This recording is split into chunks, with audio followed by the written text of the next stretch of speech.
Welcome back to season 3 of Snubs and Dubs. We've been talking about the snubs and dubs of the 74th Academy Award for Best Picture. I'm your host, Kyle Tobiasen, and as always, I'm joined by my co-host in French, Jason Miller. Bonjour, je m'appelle Jason. Yep. Oui. Baguette. That's my accent. That's pretty good. Creme brulee? Creme brulee. That's another big one.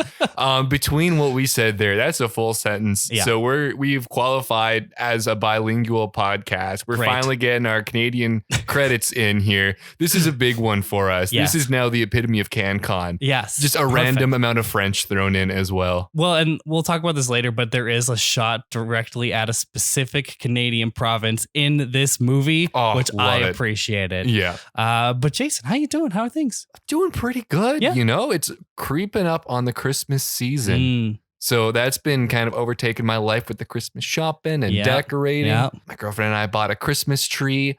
Awesome. And we bought these little what are they? Ornaments. That's what they're called. From Canadian Tire, where we bought a Christmas tree. And these ornaments came with the most bullshit little strings that you need to tie around them to hang on the tree.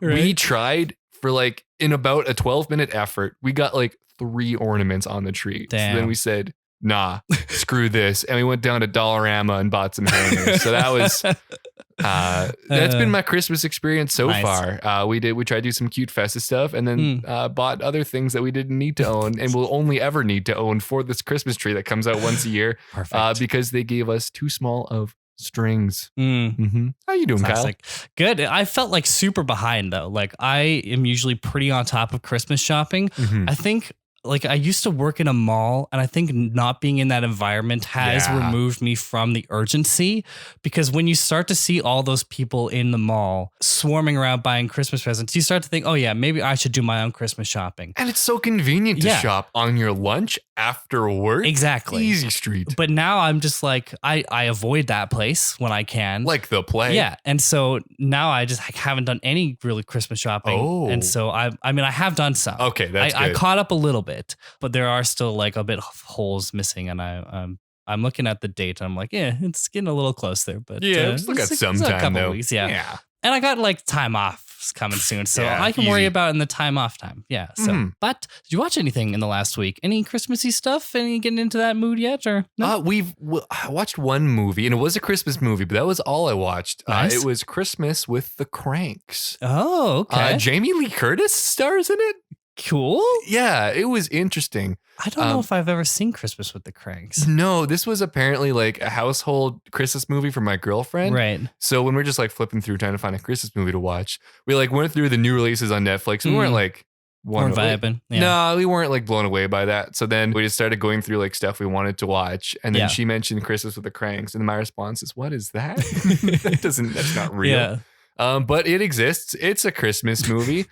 It's probably one of the top half of Christmas family movies. Sure. It's from 2004. Okay. I don't imagine as much staying power, but it's fine. Yeah. I mean, I recognize the name. I have heard that name before. I just have never, I don't know what the movie's about. I don't know who's in it. Tim Allen's the dad? Okay. Tim Allen is the dad. Dan Aykroyd's in this. Okay. I think the poster or the DVD cover art has started to form in my brain. I have seen images of this before, but I've never watched it. Is it worth watching? Sure. It's not going to be a bad addition to a Christmas movie lineup, but it's not a must hit. But I'm still blown away that the parents are Jamie Lee Curtis and Tim Allen in this movie. That's such a strange combination. But it's not it's not bad. That's all I've watched. What have you been watching? Well, I also watched a Christmas movie, completely on the opposite spectrum though. I went and saw Violent Night. Oh, how was it?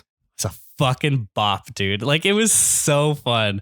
It was very thin on plot. Oh, yeah, it's fine. It's called Violent Night. You're not going in and being I wonder what character development and new interesting plot points we're going to experience in this movie. It was a very classic Christmas plot interspersed between just the most violent and awesome kills that you could have David Harbour as Santa Claus do to these criminals, these heist people. But it is essentially just Die Hard plus Home Alone, but with a Santa Claus protecting a rich family who are all awful from other people who are awful. So there's like one little girl that he's like pretty much doing the whole thing for, and she's like innocent and sweet, but her entire family is just awful people. That's fun. That's silly. That's goofy. Yeah. That sounds like it could be a good time pretty easily. And like the kills were so great. Like I saw this in a theater and I was alone at the time, but like even then I was like audibly being like, oh fuck, like Jesus, like what you wanted from that Halloween series. Yes, literally. That gave me the satisfaction that I want from a movie like that. Halloween, no, Christmas. Yeah, that's where we're getting the kills now. Like David Harbour's Santa Claus is like drunk and just a rundown guy, but he has like a history where he's like really good with a sledgehammer for some reason. Like he had some sort of like warlord past or something. They do have some like history of him. He doesn't explain the magic, but you also get like all the Christmas type kills that you would want. Somebody getting their face shoved in with a star from a Christmas tree. Good. An icicle killing classic. people. Ice skates. Oh, that's a good one. And I have to say, there was a scene that basically ripped off Home Alone, but it was like Home Alone, but not family friendly. Yeah, but like an actual result of the violence that would have ensued from what happened. And it was it was so good. I would watch it just for the kills. Like I think I'll definitely watch it again. You sold the shit out of this to me. It's a lot of fun, but like the rest of it is kind of just thin. So like you kind of have to go and just like ready to not care too much about the whole plot and just like enjoy the killing. And the fun any times. Christmas movie, you're not expecting a good plot, so that's fine. Yeah. So yeah, it's a big recommendation from me. So, but that was all I watched this week. Nice. So we got one big recommendation and one lukewarm one. We're on a roll this holiday season. Well, other than that, we both watched a movie from 2001 because, of course, season 3 is covering the films from that year. And for episode 19, we are talking about Amélie. Had you heard of or seen of this before? I've definitely heard of it, and I'm familiar with the poster because I remember seeing her smile and thinking that's a kind of a weird smile. It is a little bit haunting and strange, which does not match the tone at all. It's not a haunting smile. That is a genuine ear-to-ear grin, even though it's a little off-putting. Yeah, it is a little off-putting. Yeah. But have you... I hadn't seen it before, but again, I had also heard of it. Do you want to get into it? Let's just dive right in. If you were interested in Amélie, I've included links to the physical media related to it in the show notes. If you can buy it, it's like fucking out of print. God damn, I looked up, because a little spoiler, I looked to purchase this after watching it online, and nope, it's too expensive right now. Oh, wow. Yeah, they need to come out with a new release of it because right now it's a little expensive. But anyways, if you buy through that link, if you want to, it'll help out our show. Or if you have any other Amazon shopping to do, maybe some Christmas shopping to do, follow a general link to help out our show in the process. A reminder that this is going to be a spoiler-filled conversation yet, so if you haven't seen Amélie yet and you want to, go ahead and do so. I've also included time codes in the show notes so you can skip around to your heart's desire. But without further ado, let's get into it. I'd like to start with an apology to the French. We are going to do our best to pronounce French names and words. However, we're bad at it. Yeah. Anyways. We are Western Canadians. This is Berta. I'm pretty sure even the French Canadians pronounce these names wrong sometimes too. Because probably. I think French people don't like French Canadians because French is weird. Probably. Yeah. Anyways. I mean, pick your reason to not like the French Canadians. Amélie is a 2001 French language romantic comedy film. This is directed by Jean-Pierre Jeunet. This was also written by Jean-Pierre Jeunet with Guillaume Laurent. This is starring Audrey Tautou as Amélie, Mateo Kasovitz as Nino Quincampoix. I did not even attempt that in my plot reading. Rufus, just a mononym, gotta love that, as Raphael Poulin, Amélie's father, Yolanda Moreau as Madeleine Wallace, Dominique Pignon as Joseph, and Sergei Merlin as Dufayel. This has a runtime of 121 minutes and was released on November 2nd, 2001. So Kyle, what did you think of Amélie?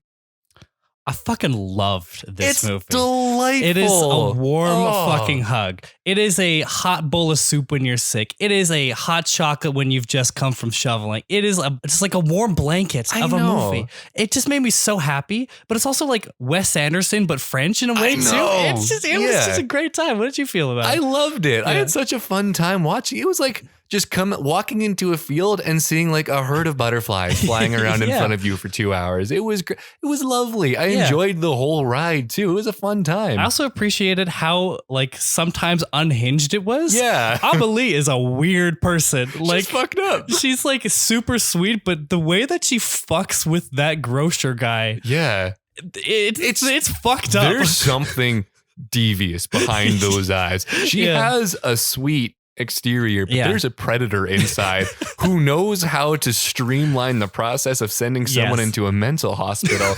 It's clinical what she could do. It really She's got to be some MK Ultra sleeper agent who's been trained in all the arts of spycraft and warfare without knowing it. And she was just like activated by seeing him be a jerk. Yeah. No, it was a great time. And I honestly don't think that there's much more we can say before talking about the plot. So should I get right through the plot?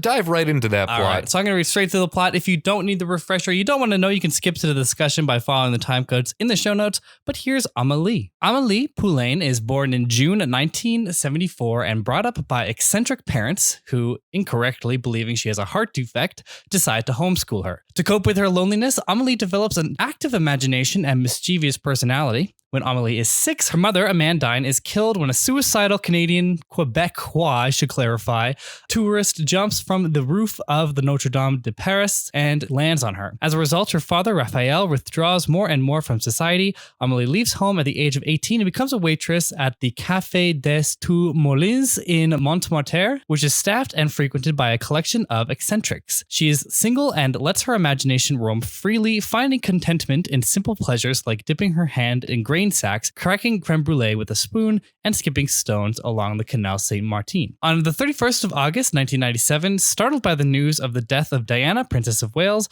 Amélie drops a plastic perfume stopper which dislodges a wall tile and accidentally reveals an old metal box which contains childhood memorabilia hidden by a boy who lived in the apartment decades earlier. Amélie resolves to track down the boy and return the box to him. She promises herself that if it makes him happy, she will devote her life to bringing happiness to others. After asking the apartment's concierge and several other old tenants about the boy's identity, Amélie meets her reclusive neighbor Raymond Dufayel, an artist with brittle bone disease who replicates Pierre-Auguste Renoir's 1881 painting Luncheon of the Boating Party every year. He recalls the boy's name as Berthaudot. Amélie finds the man, Dominique Berthaudot, and surreptitiously gives him the box. Moved to tears by the discovery and the memories it holds, Berthaudot resolves to reconcile with his estranged daughter and the grandson he has never met. Amélie happily embarks on her new mission. Amélie secretly executes complex schemes that positively affect the lives of those around her. She escorts a blind man to the metro station while giving him a rich description of the street scenes as she passes.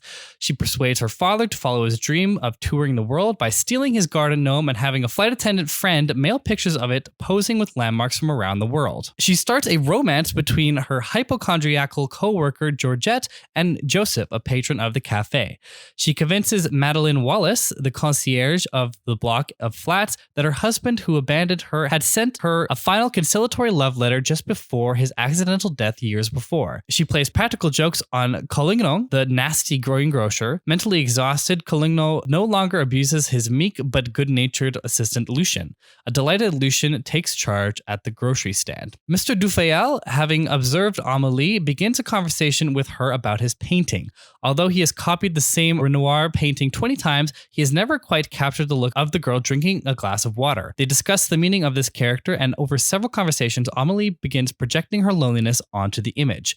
Dufayel recognizes this and uses the girl in the painting to push Amélie to examine her attraction to a quirky young man, Nino, who collects discarded photographs of strangers from passport photo booths. When Amélie bumps into Nino a second time, she realizes she's falling in love with him. He accidentally drops a photo album in the street, and Amélie retrieves it. Amélie plays a cat and mouse game with Nino around Paris before returning his treasured album anonymously. After arranging a meeting at the Two Moulins, Amélie panics and tries to deny her identity. Her co-worker, Gina, concerned for Amélie's well-being, screens Nino for her. Joseph's comment about this misleads Amélie to believe she has lost Nino to Gina. It takes Dufayel's insight to give her the courage to pursue Nino, resulting in a romantic night together and the beginning of a relationship. The film ends as Amélie experiences a moment of happiness she has found for herself. But that's Amélie. Yeah. So we both had bad experiences trying to watch this movie. Tell Some me a little mishaps. bit about what your experience was like. So I rented this on cineplexstore.com, Yep. throwing you under the bus. You know what you did. Because in my movie watching experience, when I got to there being like 20-ish minutes left, in the plot, the dude whose name I forget, doesn't matter. The love interest of Amélie has come into Nino. He has come into the cafe. He is drinking his coffee. Yeah. Amelie's behind him writing on a board. Yeah. He looks up. She starts writing like the soup of the day, whatever. Yeah. The soup du jour. And then she starts talking about, in 10 seconds, he's going to like put his finger down. He's going to lick the sugar. And then it stops. Oh, no. And then it won't play. And I restarted it. Yeah. I restarted the stream, restarted my computer. Yeah. I clicked around to try and get it to load. And I could only get it to reload after that scene in the diner. That's annoying. Yeah. So when it goes to like, he has the note that he's writing to the other person working in the sex shop and he pulls it out of his pocket. I didn't know what the note was. So like I missed part of the experience and I blame Cineplex for it, but it wasn't enough to request a refund because I rented it on like Scene Points. So it wasn't real world money. I'm not going to go through the process because I missed like a minute and a half. So did you like happen to find out what happened in that little gap or do you need me to tell you what happened? No, I don't know the exacts of what happened in that span. So yeah, you weren't here for the plot reading, but essentially Amélie denies that it's her. Like he asks her if the picture is her because he has the picture of her from the photo booth and he can tell that it's her under her obviously like stuff. And so she was like, "This is you." Like he like straight up says like, "This is you." Like she's denying it, but he's like, "No, that's you." And she was just like, "No." And then she runs to the back. And then Gina, her friend, is like, "Okay, I see what's going on here. Let me like take some action." And so she writes the note and slips it into his pocket when she gets him his coffee and stuff.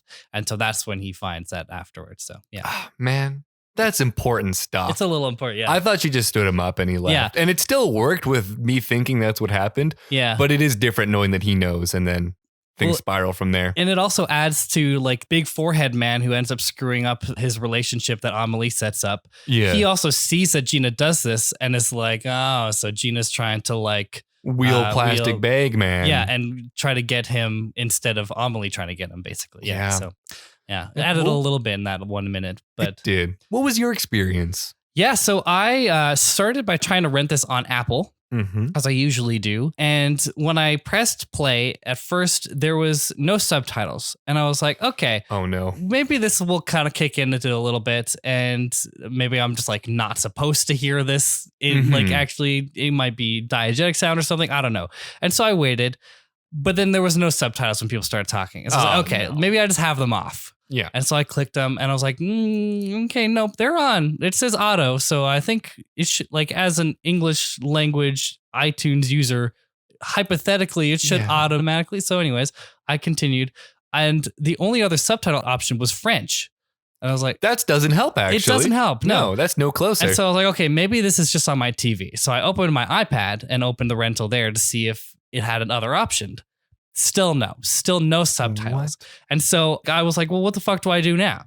Because I purchased this rental, but I'm not fucking French. Like, I don't know. I'm sorry. I missed all that in years of school. Like I didn't do that. And so I guess I have to go to a different platform. And so then I had to go to Cineplex and rent it again. Oh my God. But I also used Scene Points. And so I did rent it for quote free. Yeah. And I had no problems on Cineplex other than it was a little bit lower quality than the one on Apple. But yeah, I imagine like I knew this Cineplex store probably didn't have the highest quality. So even though it looked like not great, I assumed that was me and not it. Yeah. No, yeah. It was the app, I think. I don't think they rented it in HD. It just looked like low quality. Like the pixel count was bad. Like that's clearly not on the film. But at least they had subtitles. So fuck iTunes and fuck Cineplex. All of you were bad. Yeah. Just give us this on. It was on a stream. I swear it was on a streamer before, but no, it's just not. I don't know. It was on Disney Plus, but I think like only for the American or like some other place because it said that it was, and I clicked on it and it wasn't.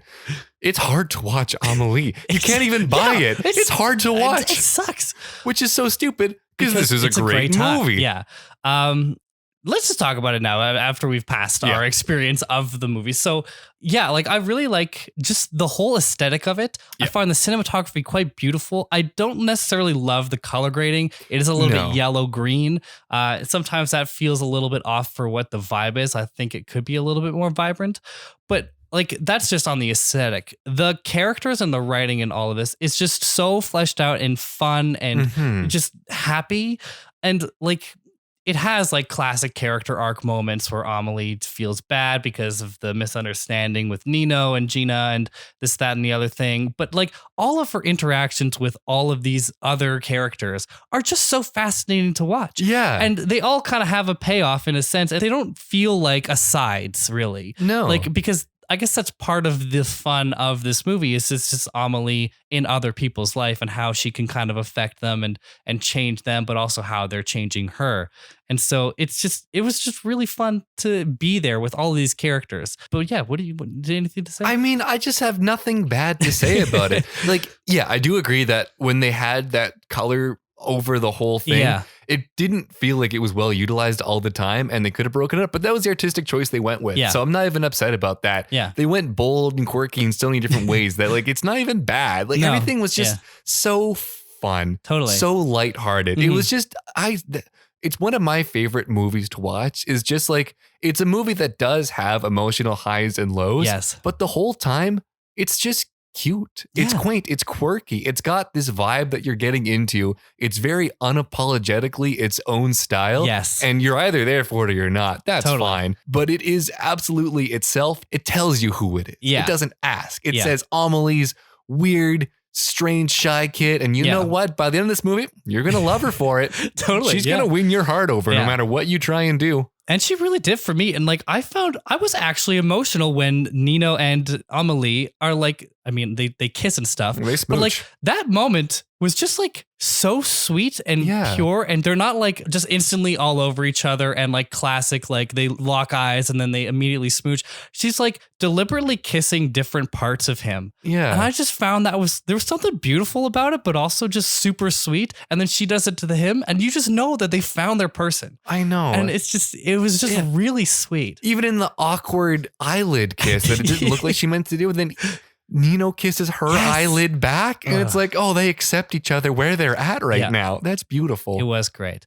A lot of the side characters are really interesting and fun. The paint guy sometimes seems a little weird. Like he was kind of creepy in like how he was constantly watching Amélie. But at least she was watching him back. True, there was a tit for that tat. Yeah, exactly. And we talked about this before, but the way that she fucks with the grocer is fucked up. Clinical. Like, she doesn't go in and like make big changes. She makes his shoes smaller.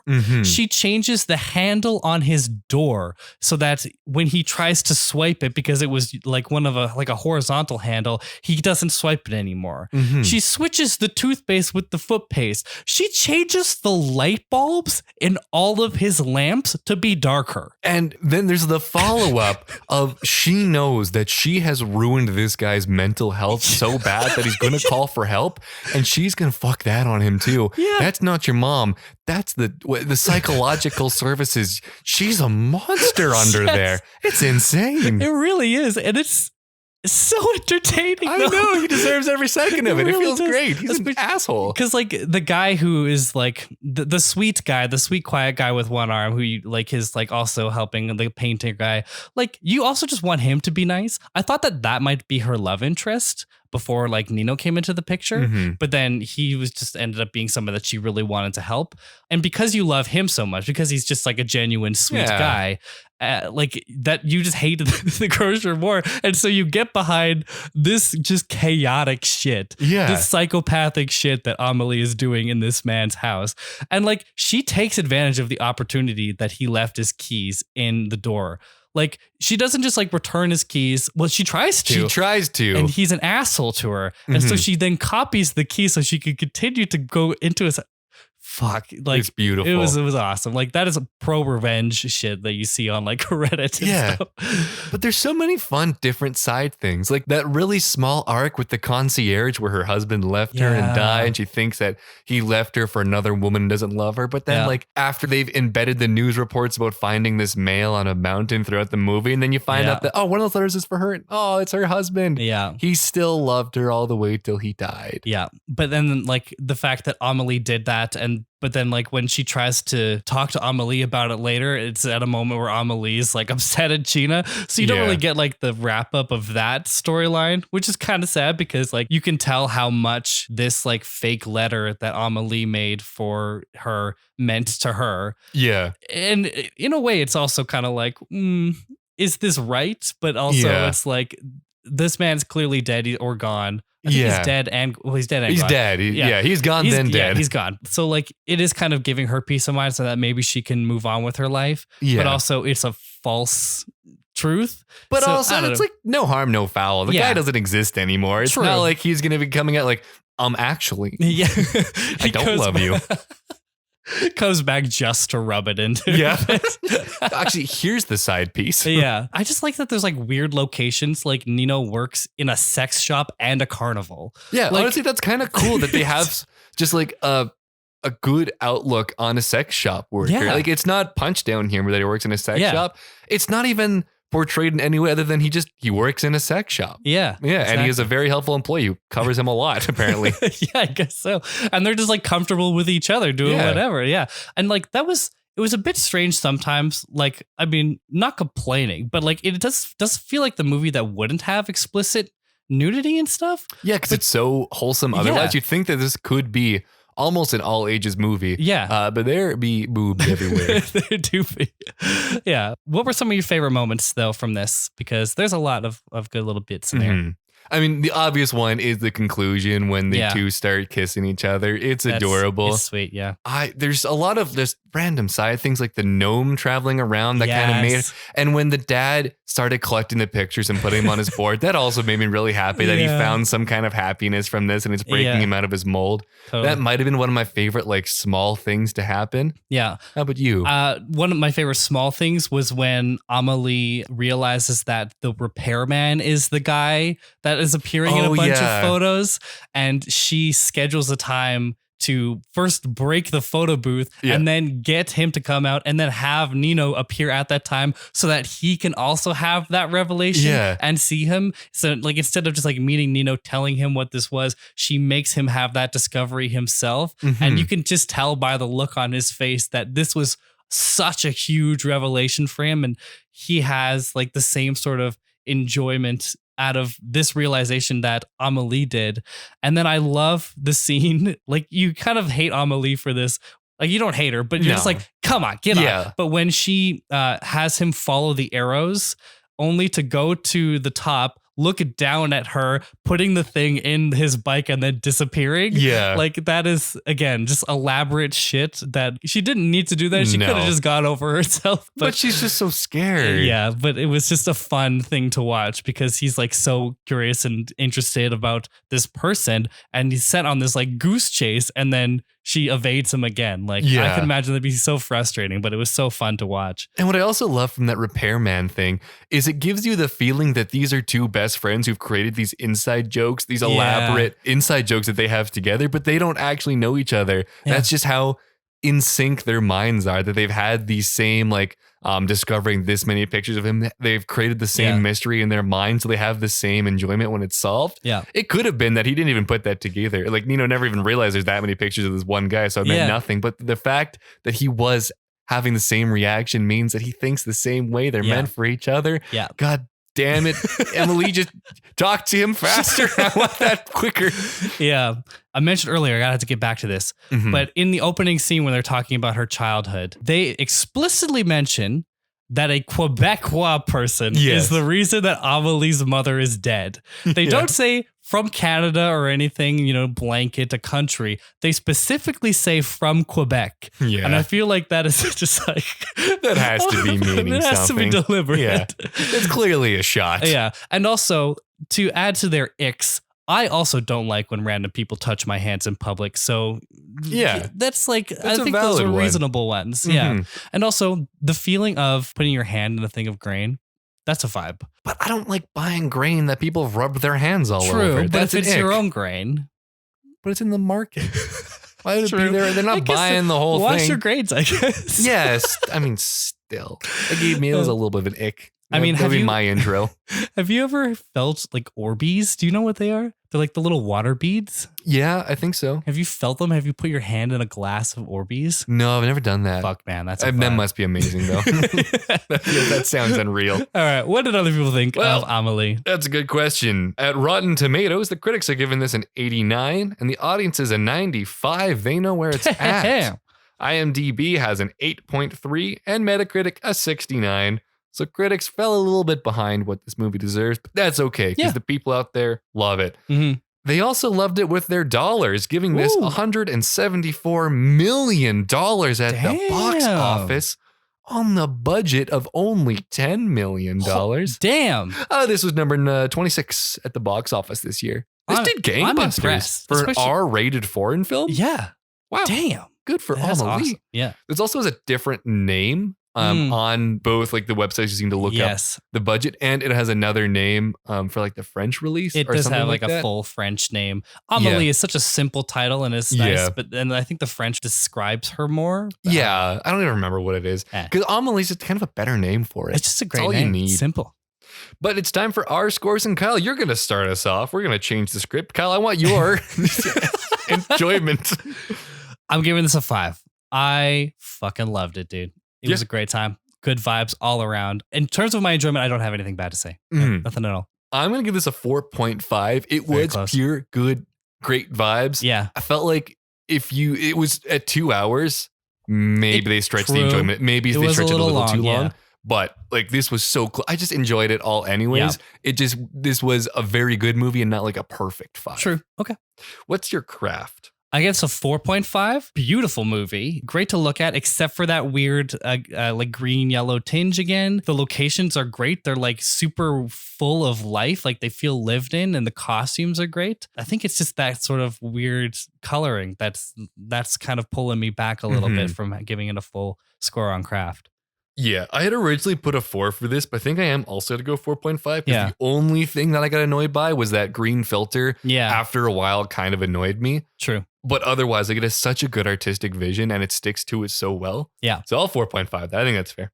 Guy, what's your execution? I give this a 4. I think overall it is very well written and the story is executed pretty well. Pacing sometimes a little bit dicey, and it is a little bit too long. But overall, that's fine. And I think the actors are all really good as well. Yeah. Especially Audrey Tautou? Something like that. Tautou? Yeah. She's great. Yeah. I went 4 on this one. Now, it's tough to really gauge a lot of the acting when I spend so much time reading the subtitles. Yeah. And also, like, you know, small inflection things aren't going to feel the same when it's in a different language. So I felt like it's going to be tough for this one to get a 5 because it's hard for me to get blown away when I have to read what they're saying. So I miss how they deliver it. But I feel like giving this a 4. So I'm going to give this a 4. Yeah. That's my vibe. And Kyle, what is your rewatchability? I think this is also a 4. It's going to be really easy to rewatch. It is a very lovely movie to sit through. Am I going to be rushing out to do that? Maybe not. I feel like I can give a good amount of space between rewatches, and that will kind of probably keep my enjoyment consistent. But yeah, I definitely will be returning to this. And that's why I wanted to buy it, because I wanted to have this in my collection, on my shelf, so I don't have to fucking rent a movie again without subtitles. I can own a disc that has subtitles. Yeah. I'm giving this a 4. I will never turn this off if it's on. Yeah. But you know what? It's difficult to rewatch, and I don't trust the sites that it's on anymore. And I feel like if you're not going to have a movie in good enough print that you could just get yourself a copy, then I am going to take marks off rewatchability for that, because as much as I want to, I might not be able to. Yeah. So that's a 4 for me. Good. All right, Kyle, that is going to bring you to a 17.5 out of 20 for an 88%. That is going to bring me to a 17 out of 20 for an 85%. Scooching on over to rankings. Kyle, right now you are Lord of the Rings, Donnie Darko, Memento, Royal Tenenbaum, Shrek, Training Day, Ocean's 11, Harry Potter, Sexy Beast, The Others, Black Hawk Down, Mulholland Drive, Hedwig, Spy Kids, Monsters Ball, Gosford Park, In the Bedroom, and Ghost World. Where is Amélie? I had to think a lot about this because it was definitely in my top 5, but it was dancing around, especially the movie that it is kind of similar to, the Royal Tenenbaums. Yep. Because of the sort of Wes Anderson flavor. But then when I looked what was above the Royal Tenenbaums, I actually think this was better than those 2 movies. Ooh. And so this is my new number 2 under the Lord of the Rings, but over Donnie Darko. I mean, that makes sense. The scores that you gave it do reflect that. Yeah. I am going to be in a similar place to you. I think I'm going to put it just a scooch lower, though. I'm going to put this above Royal Tenenbaums and below Donnie Darko. Yeah, I do think it lives in that sort of Royal Tenenbaums range. I'm also, every time I look at my rankings, I am considering the fact that Memento's probably a little too high and Royal Tenenbaums might not be high enough. But that might be a shuffle. And so like this feels like a strong number 2, but the next 2 before I might change at the end of the year, which is not actually that long. It's like 6-7 episodes. We're not that far away. We're getting close. You know what does not need a changing though? With Amélie making it into my top 3. Ocean's 11 is now number 11. It's finally happened. Shit. Oh, it's in the right spot. All right, give us your whole ranking. All right, I have Lord of the Rings, Donnie Darko, Amélie, Royal Tenenbaum, Shrek, Training Day, Memento, The Others, Sexy Beast, Harry Potter, Ocean's 11, number 11, Black Hawk Down, In the Bedroom, Mulholland Drive, Hedwig, Spy Kids, Gosford Park, Ghost World, and Monsters Ball. Nice. We nailed Hopefully it. Hopefully we can keep around there for a little while, but then I don't think we'll have a problem next week. Oh, no. But there's some other stuff down the pipeline that might push it off. So it would be cool if it finished at number 11, but then you wouldn't be able to add anything in that top 10. So it's not going to happen. You have a better chance because you still got a couple spots between that and number 11. I do, yeah. Well, do we want to look at some fun Letterboxd reviews? Let's hear what the good people at Letterboxd thought about Amélie. This has a 4.1 out of 5 on Letterboxd. The reviews were not great. A lot, and I don't blame people. A lot of it was just saying like, I love this movie. Yeah. This makes me feel warm. It was like the comments were also like a warm hug. Like it felt like a support group in there for people who just wanted to be some positive vibes. But I got 2 pretty good ones. So we're going to start off with Shay, 4 stars. She fucking looks like Willy Wonka. She kind of does. She kind of does. Next, we have V, 5 stars. The warmth in this movie could power 3 cities. Honestly, true. True. I know. You don't need anything to make it through winter if you just have Amélie that you can throw on. Yeah. I'm imagining like, you know the Spider-Man 2 meme where Dr. Octopus... Oh, what? You haven't seen fucking Spider-Man 2? I might know the meme, anyways, though. Where Dr. Octopus is like the power of the sun in the palm of my hand. Nope. Okay, anyways, for the listeners at home that actually understand good memes, I'm picturing me holding the Amélie Blu-ray and saying the power of the sun in the palm of my hands. That's how I feel about this. Because the sun could probably power a few cities. The guy's a fucking octopus? What? So that was kind of all I could find in the good reviews. So I thought, I'm curious, what does a bad review for Amélie looks like? Yeah. And it looks like Enigs, 0.5 stars. 2 French. That's people who don't like it. That's going to be the reasoning coming at it. I feel like this wasn't rude enough to be too French. I know. This is going too easy on the French, honestly. This is maybe too nice of a showcase. All right, Academy Awards time. Yes. This is nominated for 5 Academy Awards. Oh, damn. Do you think you know what they might be? Well, I'm confident it was nominated at least for foreign language film. You would be correct. But there's 5? Yes, damn. sir. Maybe something like production design, costume design, hair and makeup. Well, none of those. This got Best Original Screenplay. Damn, okay, I agree with that. Best Art Direction. Yes, good. Best Cinematography. Ooh, okay. And Best Sound. I guess, yeah. Yeah, I could see all those. So nominated for those 5. It didn't win any. Oh, okay. But what beat it in Best Foreign Language Film? Yeah, I don't know. Yeah, well, it's weird because I think I looked at what did win Best Foreign Language Film, but Amélie out-nominated it in every way. So it's weird. It might have been one of those scenarios where people thought it was the shoe-in, so they didn't nominate it. They supported their one that they thought that wouldn't get it because they wanted to maybe pick something different. But then Amélie was so strong that it was nominated for 5 Academy Awards, but still didn't win. I don't know. I might think. I don't know. That's a weird one. That's something to consider. Later. Other notable awards. This won 2 BAFTAs. The Best Original Screenplay and Best Production Design, being nominated for 6 BAFTAs total. Damn.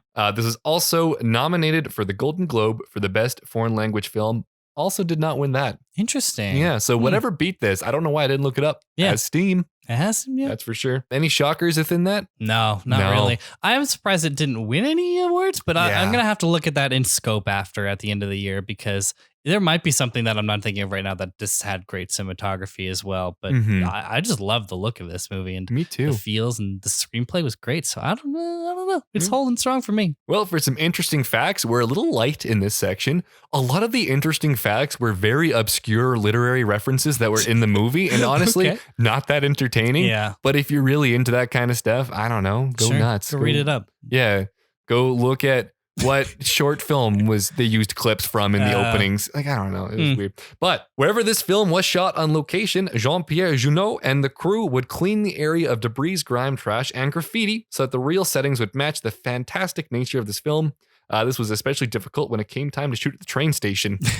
Makes sense. Yeah. But also makes you realize, like, yeah, everything was very pristine. And they did a lot of shooting outside. So they just had the garbage crew come through every time. Good. I mean, that's kind of like a positive thing for the city and for the look of this film, because you get to clean up the city, but also you make the film look a little bit better, and you make your city look better through film. And you're cleaning up at the box office, so you don't mind doing a little extra work. Audrey Tautou doesn't know how to skip stones, and the stone skipping scene was CGI'd. For some reason, I thought you were going to say, doesn't know how to speak French. I don't know why I automatically finished your sentence in my head while you were saying it. And for some reason, I was like, how funny would it be if she didn't actually know how to speak French? She was just reading what was on the page. And no, they CGI'd her French in afterwards. It was special effects. That's funny. That is. Also, I imagine you could have just got a double there. You never like really had like her face that close in while she was skipping stones, but whatever. It's hard to get. I'm sure it's hard to get a good stone. You could just learn. Is it that hard? It's not that hard. It's really not that hard to skip Especially stones. when you had those nice stones. Like, she picked up some good stones for skipping. Yeah. Whatever. And lastly, the part of Amélie was written specifically for Emily Watson. She wanted the part, but had to decline because she didn't speak French and had already agreed to be in Gosford Park. Also, I love writing a French-only film specifically for an actress who doesn't speak French. I don't know what they're really hoping for there, because like, unless you can achieve fluency fast, it's not going to work great. Yeah, and also Audrey Tautou, it's like seems perfect. Like, perfect. I don't know. I couldn't imagine anyone else. Especially couldn't imagine Emily Watson. Yeah, like that's a weird pick. I know, but okay. I mean, I'm glad she was in Gosford Park for once. But that was all I had for interesting facts. If you want to know some obscure film stuff and works of art they're referencing, I guess you could go look at that, but I thought it was boring and for nerds, so I didn't. It's not here. Great. Well, any final thoughts on Amélie? I just like it. It makes me feel good, as a movie should. It like kind of lives in the same spot of my brain as Paddington does. Yeah. Because it does have that sort of warm, happy feeling that those type of movies can give you. And I feel like if you're feeling down, or even if you're just having a normal day, this movie can boost a mood. Oh, like, absolutely. Hands down, guaranteed. Stamp of approval. This is a mood boosting film easily. Well, I want to thank you all for listening to season 3, episode 19 of Snubs and Dubs. As always, you can find us everywhere on social media at Snubs and Dubs. That's on Instagram, Twitter, Facebook, Letterboxd, etc. We're also on Good Pod, so make sure to check us out there and join our official Discord. We love to hear guys' thoughts on Amélie or on this episode, so please send us a tweet or a message with a question, recommendation, or anything else. I'm also at Kyle Tobiason on Twitter, and Jason's at Winnie_Mills. Of course, all of those links will be in the show notes. Make sure to leave a 5-star review, share the show to everyone you know, and check back next week for another episode. Here's a sneak peek of the film we're going to talk about. I believe you were expecting me. Yes. Silly. Think you would fall in love with someone like me. I can't fall in love with anyone and make men believe what they want to believe. Never knew I could feel like this. I believe in truth, freedom, and above all things, love. Like I've never seen the sky. You're gonna be bad for business. I can tell. That's right. Next time we're talking about a big pile of shit. I'm sorry. I mean, Moulin Rouge. So make sure to watch it before next episode. I can't wait for you guys to hear it. Thanks for listening. That's a wrap. Bye. Bye for now.